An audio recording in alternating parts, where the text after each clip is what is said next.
అందులో ఒకటి నమ్మకమైన స్నేహితులు అంటే ఎవరో కూడా వివరించాడు. ప్రతి వ్యక్తి తన జీవితంలోని అన్ని దశలలో వివిధ రకాల వ్యక్తులను ఎదుర్కోవాల్సి ఉంటుంది. స్నేహితులను ఎంచుకోవడంలో ఉన్న సూక్ష్మ భేదాల గురించి చాణక్య నిత్యంలో సూచించిన సలహాలను మనం పరిశీలించినట్టయితే, చాణక్యుడి ప్రకారం స్నేహితులను ఎంచుకోవడం అంటే జీవిత మార్గాన్ని ఎంచుకున్నట్లే. మంచి లక్షణాలు కలిగిన స్నేహితులు మనల్ని జీవితంలో విజయానికి ముందుగా నడిపిస్తారని చాణక్యుడు పేర్కొన్నాడు. అయితే చెడు లక్షణాలు కలిగిన స్నేహితులు పాములు వంటి వారని, అలాంటి వారు మనకు ఎప్పుడూ ఏదో ఒక ప్రమాదాన్ని బహుమతిగా ఇస్తుంటారని హెచ్చరించాడు. పాముల మాదిరిగానే కొంతమంది మనుషుల మనస్తత్వంలో ఎప్పుడూ విషం నిండి ఉంటుంది. మీరు అలాంటి వారిని గుర్తించినట్లయితే వారికి దూరంగా ఉండడం చాలా ముఖ్యం. తమను పెంచిన తల్లిదండ్రుల కోసం కష్టపడి పనిచేయని వారిని, అమ్మా నాన్నలను అవమానించే వారిని చాణక్యుడు అత్యంత దుర్మార్గులుగా అభివర్ణించాడు. ఈ రకమైన వ్యక్తిత్వం ఉన్న వ్యక్తులు ఎవరి జీవితాన్ని కూడా మంచి మార్గంలో వెళ్ళనివ్వరు. ఇంకా చాణక్యుడి నీతి ప్రకారం మాదక ద్రవ్యాలకు బానిసలుగా మారిన వ్యక్తులు భార్యలను పిల్లలను పట్టించుకోకుండా స్వార్థ ప్రయోజనాల కోసం జీవించేవారు పాములు వంటి వారని పేర్కొన్నాడు. అలాంటి వారితో స్నేహం చేయడం మీ అభివృద్ధికి అడ్డుకట్టే అవుతుంది. జీవితంలో న్యాయం నిజాయితీకి విలువ ఇవ్వని వారితో స్నేహం చేస్తే అవి మీ జీవితాన్ని తప్పుడు మార్గంలో నడిపిస్తాయని చాణక్యుడు చెప్పాడు. అలాంటి స్నేహితులను అలాంటి స్నేహాలను మొగ్గలోనే తుంచేయడం మంచి లక్షణంగా చాణక్యుడు చెప్పాడు. ఏనుగు కుంభస్థలాన్ని బద్దలు కొట్టే కోటీశ్వరులయ్యే రాసుల వారు వీరేనన్న విపరీత రాజయోగం. 2025లో 2025 సంవత్సరంలో గ్రహాల సంచారం అన్ని రాశుల వారి జీవితాలలో ప్రభావం చూపిస్తుంది. ఈ సంవత్సరం బృహస్పతి సంచారం కారణంగా విపరీత రాజయోగం ఏర్పడుతుంది. దేవతల గురువు అయిన బృహస్పతి 13 నెలలకు ఒకసారి తన రాశిని మార్చుకుంటుంది. 2025వ సంవత్సరంలో బృహస్పతి 3 సార్లు తన రాశి చక్రాన్ని మార్చుకుంటుంది.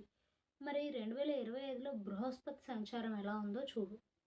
2025లో మొదటిసారిగా మే 15వ తేదీన బృహస్పతి మిథున రాశిలోను, ఆ తర్వాత అక్టోబర్ 19వ తేదీన కర్కాటక రాశిలో రెండోసారి బృహస్పతి సంచారం చేయనుంది.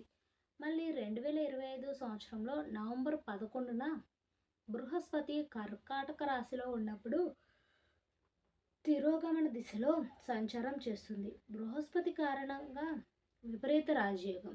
ఆ తర్వాత మళ్ళీ అదే దిశలో సెప్టెంబర్ 4వ తేదీన మిథున రాశిలోకి వెళ్తాడు. ఇక 2025లో బృహస్పతి సంచారం కారణంగా విపరీత రాజయోగం ఏర్పడుతుంది.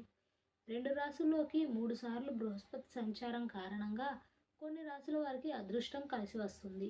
ఈ రాజయోగం కొన్ని రాశుల వారికి అదృష్టాన్ని ఇస్తుంది. మరి ఆ రాశులు ఏమిటో తెలుసా? మేషరాశి. బృహస్పతి మేషరాశిలో 3వ ఇంటిని చూడటం వల్ల విపరీత రాజయోగం ఏర్పడుతుంది. గురు భగవానుడి విపరీత రాజయోగం మేషరాశి వారి జీవితంలో భారీ అభివృద్ధిని తీసుకురాబోతుంది. ఇది మేషరాశి జాతకుల యొక్క హోదాను పెంచుతుంది. ఈ సమయంలో వీరు ఏ పని చేసినా విజయవంతం అవుతుంది. వ్యాపారంలో గొప్ప పురోగతితో పాటు కీర్తి ప్రతిష్టలు వస్తాయి. ఊహించని ఆర్థిక ప్రయోజనాలు కలుగుతాయి. వృషభ రాశి. వృషభ రాశిలో బృహస్పతి 6వ ఇంటిని చూస్తున్నాడు. దీనివల్ల వృషభ రాశి జాతకులకు విపరీత రాజయోగం, సానుకూల కొత్త ఇల్లు, భూములు, వాహనాలు చేస్తారు. అలాగే అనారోగ్య సమస్యలతో బాధపడే వారికి మంచి ఆరోగ్యం కూడా ప్రాప్తిస్తుంది. భార్యాభర్తల మధ్య మనస్పర్ధలు తొలగిపోయి సంతోషంగా జీవిస్తారు. సింహరాశి. విపరీత రాజయోగం వల్ల సింహరాశి జాతకులకు ఆర్థిక లబ్ధి చేకూరుతుంది. ఈ సంవత్సరం తులారాశి వారికి బాగా కలిసి వస్తుంది. సింహరాశిలో లాభదాయకమైన స్థానంలో బృహస్పతి ఉండడం వల్ల సింహరాశి జాతకులకు సానుకూల ఫలితాలు వస్తాయి. ఈ సమయంలో వీరు ఏ పని చేసినా వీరికి కలిసి వస్తుంది. తులారాశి. తులారాశిలో బృహస్పతి 9వ ఇంటిని చూస్తాడు. 9వ ఇంట్లో గురువు సంచారం తులారాశి జాతకులకు మేలు చేస్తుంది. ఈ సమయంలో తులారాశి వారు మెరుగైన ఆర్థిక ప్రయోజనాలను పొందుతారు. మిథున రాశి. మిథున రాశి వారి జీవితం బృహస్పతి సంచారం కారణంగా బాగుంటుంది. ఈ సమయంలో మిథున రాశి వారికి లాభాలు వెల్లువగా మారతాయి. మిథున రాశి వారి ఆరోగ్యంలో గొప్ప మెరుగుదల ఉంటుంది. విదేశీ పర్యటనలు కలిసి వస్తాయి. మిథున రాశి వారికి ఈ సంవత్సరం ఆర్థికంగా ప్రయోజనకరంగా ఉంటుంది. కుంభరాశి. కుంభరాశిలో 5వ ఇంటిని బృహస్పతి చూస్తాడు. విపరీత రాజయోగం వీరికి ఆర్థిక ప్రయోజనాలను తీసుకురాబోతుంది. ఇది అన్ని విధాల కుంభరాశి జాతకులకు శుభ సమయం. ఈ కారణంగా కుంభరాశి వారు ఈ సంవత్సరం ఉత్తమ ఫలితాలను పొందబోతున్నారు. ఇంకా ఈ బజ్జీలు తింటే మిర్చి బజ్జీలని మర్చిపోతారు. రుచి అమోఘం. సింపుల్గా ఎలా చేసుకోవాలంటే, చేపల్లో చాలా రకాల చేపలు ఉంటాయి. కొన్ని రకాల చేపలతో పులుసు, మరికొన్ని రకాల చేపలతో ఫ్రై చేసుకొని తింటారు. మరికొన్ని చేపలతో బిర్యానీ కూడా చేసుకొని తింటారు. అయితే చేపల్లో ఓ ప్రత్యేక రకమైన చేపలు ఉన్నాయి. ఏవు బొమ్మిడాయిలు. ఇవి చూడటానికి పాముల మాదిరిగా ఉంటాయి. ఇవి చూడడానికి పాముల మాదిరిగా ఉంటాయి. కానీ వీటి రుచి అద్భుతంగా ఉంటుంది. వీటితో ఎక్కువగా పులుసు చేసుకొని తింటారు. కానీ మీరు ఎప్పుడైనా బొమ్మిడాయల బజ్జీలు తిన్నారా? అబ్బబ్బా! దీని రుచి మాత్రం మీరు ఊహించని విధంగా ఉంటుంది. ఒక్క ముక్క కూడా వదలకుండా మొత్తం లాగించేస్తారు అంతే. అయితే ఈ బొమ్మిడాయలతో బజ్జీ ఎలా చేసుకోవాలి? దానికి కావాల్సిన పదార్థాలు ఏంటి అనేది ఇప్పుడు తెలుసుకోండి. బొమ్మిడాయల బజ్జీల తయారీ విధానం.